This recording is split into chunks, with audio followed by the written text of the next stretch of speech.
Assalamualaikum warahmatullahi wabarakatuh. Perkenalkan, nama saya Sekarani Chandraning Tias. Video kali ini berisikan tutorial penggunaan LMS. LMS yang saya gunakan adalah Moodle. Video ini dibuat untuk memenuhi tugas ulangan tengah semester mata kuliah matematika daring. Selamat menikmati. Di masa pandemi saat ini, penggunaan aplikasi pembelajaran online banyak sekali digunakan di berbagai jenjang pendidikan, sehingga banyak sekali orang yang mengembangkan platform pembelajaran berbasis online untuk menunjang kebutuhan dalam bidang pendidikan. Dan Moodle adalah salah satu platform yang dapat digunakan oleh user dan dalam membuat dan mengembangkan perangkat pembelajaran berbasis elektronik atau yang biasa kita sebut dengan e-learning. Moodle ini kepanjangannya adalah Modular Object Oriented Dynamic Learning Environment. Moodle adalah sebuah platform yang digunakan untuk menunjang sistem manajemen pembelajaran secara online dan menggunakan perangkat komputer. Jadi, apabila Anda ingin menciptakan sebuah aplikasi pembelajaran seperti e-learning, maka Anda dapat menggunakan Moodle sebagai alternatif pilihan terbaik. Moodle juga termasuk ke dalam aplikasi berbasis web, yang mana untuk setiap aktivitas pembelajaran terkait akses materi, diskusi, tanya jawab, hingga evaluasi dapat dilakukan melalui tampilan website dengan menggunakan bantuan browser. Moodle memiliki beberapa kelebihan, di mana kelebihan tersebut menjadi daya tarik tersendiri dari aplikasi ini. Penasaran? Ini dia kelebihan Moodle dibandingkan dengan platform lain. Yang pertama, sistem jaringan dan juga keamanan dapat disetting sendiri. Yang kedua, ruang akses yang dapat dibatasi dengan jaringan yang dibuat karena masing-masing user memiliki hak akses yang berbeda. Yang ketiga, sistem pembelajaran yang dapat disesuaikan dengan kebutuhan user. Yang keempat, fitur yang lengkap untuk sebuah proses pembelajaran jarak jauh. Yang kelima, proses customing yang relatif mudah dan banyak. Yang keenam, fitur listen. Fitur yang menarik dan sengaja didesain untuk mempermudah para guru dan dosen dalam beraktivitas membuat konten yang menarik dan fleksibel. Secara garis besar, Moodle memang menjadi solusi tepat untuk interaksi jarak jauh berkenan dengan aktivitas atau komunitas tertentu. Namun, aplikasi ini juga tidak luput dari kekurangan. Kekurangan dari Moodle diantaranya, yang pertama, membutuhkan pemahaman yang lebih tentang sistem yang ada pada Moodle. Yang kedua, perlunya tenaga ahli yang bertugas sebagai administrator untuk memaintain dan juga membangun sistem e-learningnya. Yang ketiga, memerlukan hardware yang lumayan bagus dan juga harus mengeluarkan biaya yang sedikit lebih. Selanjutnya, saya akan menerangkan tentang menu yang ada pada Moodle. Apa aja sih menu yang ada pada Moodle? Ayo kita cek. Yang pertama, ada Personalized Dashboard. Dalam menu beranda atau halaman utama tersebut, telah tersedia banyak sekali informasi penting yang meliputi daftar khusus, kalender kegiatan, pengumuman umum, hingga list pengguna aktif yang sedang online. Yang kedua, ada progress tracking. Fitur yang kedua ini berfungsi untuk mengawasi dan memberikan hasil evaluasi terhadap setiap aktivitas pembelajaran yang dilakukan, sehingga dapat memberikan penilaian atau hasil asesmen yang baik berdasarkan data yang valid dan berkualitas. Fitur tracking itu ada apa aja sih? Nah, fitur tracking itu ada yang pertama, course completion. Untuk fitur ini merupakan hasil materi yang telah ditandai secara manual maupun otomatis, sehingga apabila Anda telah selesai membaca dan mengerjakan kursus yang diberikan, maka Anda dapat mengakses kelas berikutnya. Yang kedua ada activity completion. Activity completion merupakan sebuah indikator yang menunjukkan bahwa pengguna telah mengerjakan tugas tepat pada waktunya. Yang ketiga ada grades, merupakan bentuk penilaian yang diberikan setelah berhasil dalam mengerjakan soal tes atau ujian dengan lancar. Yang keempat ada badge. Badge adalah bentuk dari penilaian yang diberikan kepada murid yang berhasil menyelesaikan materi dan tugas yang telah diberikan pada kursus tersebut. Yang kelima ada kompetensi. Tergolong dalam pemeringkatan ranking peserta sesuai dengan hasil belajar dan proses evaluasi dari pembelajaran yang telah dilakukan. Yang ketiga, ada multimedia integration. Moodle juga telah terintegrasi dengan berbagai jenis tipe media dengan format yang mendukung, sehingga pengalaman dalam mengikuti segala kegiatan pembelajaran cenderung nyaman dan tidak membosankan. Untuk menambahkan file media seperti audio, video, dan gambar dapat dilakukan secara manual maupun embed, di mana Anda dapat mengunggah video dari channel YouTube atau Vimeo. Menu keempat yaitu file management. File management digunakan untuk menambah sebuah file baru yang diberi nama sesuai dengan mata pelajaran tiap pengguna. Cukup dengan melakukan drag and drop saja, Anda dapat menambahkan file secara otomatis. Opsi yang lain dapat dilakukan dengan menambahkan hasil research dari materi pada kursus yang lain, dapat berupa file, folder, atau alamat URL. Selanjutnya, saya akan mempraktekkan cara mengupload materi, media pembelajaran, dan evaluasi pembelajaran. Disimak baik-baik ya. Pertama-tama kita buka dashboard, lalu kita ke My Course, lalu di situ ada MTK 7, kita pencet MTK 7.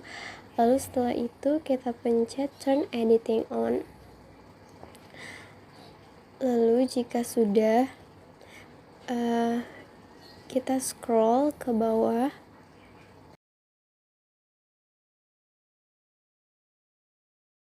Lalu di sini kita pencet Add Topics.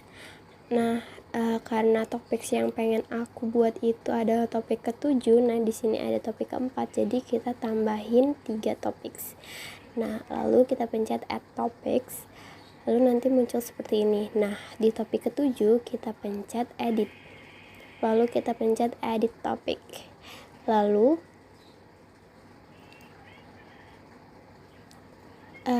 kita tulis yang tadinya namanya itu topik 7, kita ganti namanya menjadi aritmatika sosial, karena di topik ke-7 ini kita bakal membahas aritmatika sosial.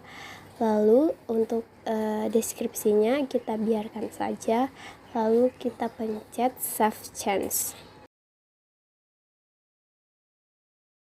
Lalu setelah topiknya sudah diganti, kita bisa pencet Add an Activity. Nah, di sini kita bisa tambahin berbagai macam. Di sini aku bakal tambahin file. Nah, nama filenya itu apa? Di sini aku bakal namain filenya itu adalah aritmatika sosial.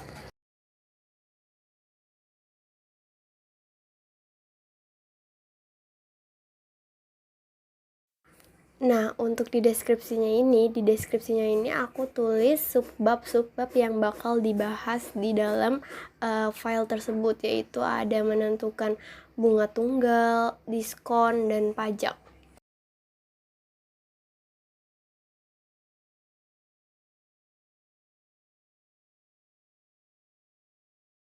Lalu setelah itu bisa kita scroll ke bawah.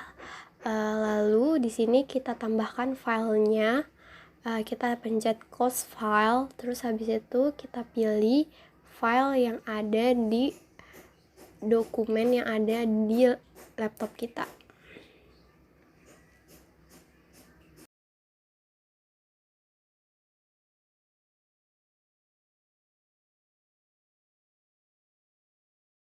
Setelah dokumennya udah kita pilih, kita bisa pencet Upload this file.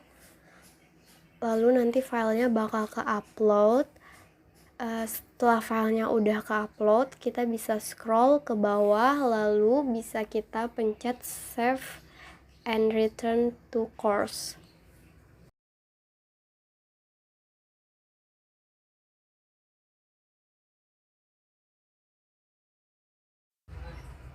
Nah, udah deh, filenya udah ke-upload. Lalu kalau misalkan kita pengen nambahin file yang pengen kita upload lagi, kita bisa pencet yang sama, yaitu Add an Activity. Di sini misalkan kita pengen upload link YouTube, kita bisa pencet URL. Terus di sini bisa kita namain judul dari video YouTube-nya tuh mau apa. Di sini aku namain aritmatika sosial. Terus abis itu dalam kurung bruto, neto, dan tara. Kenapa aku namain kayak gitu? Karena subbab yang bakal aku bahas di video YouTube kali ini itu berupa bruto, tara, dan neto. Terus abis itu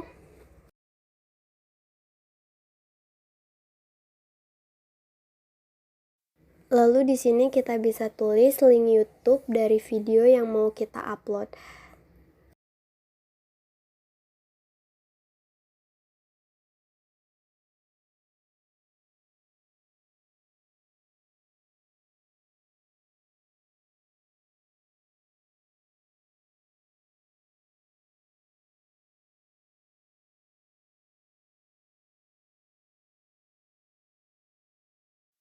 Nah, di deskripsi di sini aku tulis subbab-subbab yang bakal aku bahas di dalam video, yaitu bruto, tara, dan neto.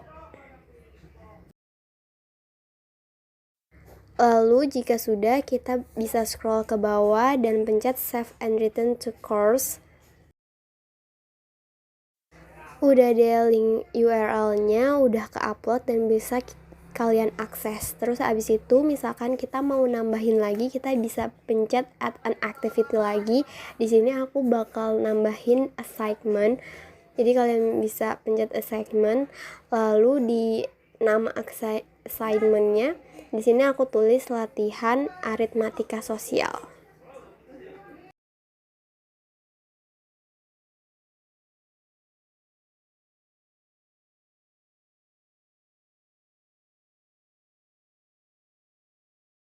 Di sini kalian bisa tulis deskripsi apapun yang kalian mau, tapi di sini aku nggak tulis dan langsung ngambil file dari laptopku.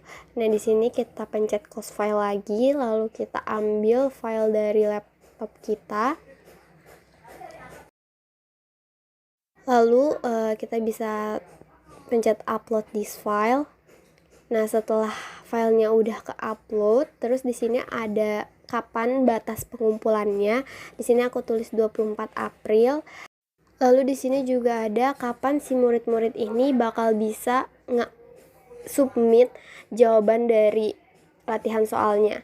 Nah, terus di bawahnya ini ada tipe dari jawaban yang bakal di-upload. Nah, jawaban yang bakal di-upload itu maksimal 20 file. Nah, lalu maksimumnya juga itu 100 MB dari per filenya.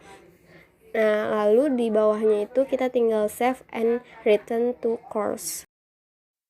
Nah, di sini latihannya udah ke-upload dan di depannya itu ada tulisan kapan bisa diakses dan kapan ditutup. Sekian penjelasan dari video kali ini. Terima kasih sudah menyaksikan. Wassalamualaikum warahmatullahi wabarakatuh.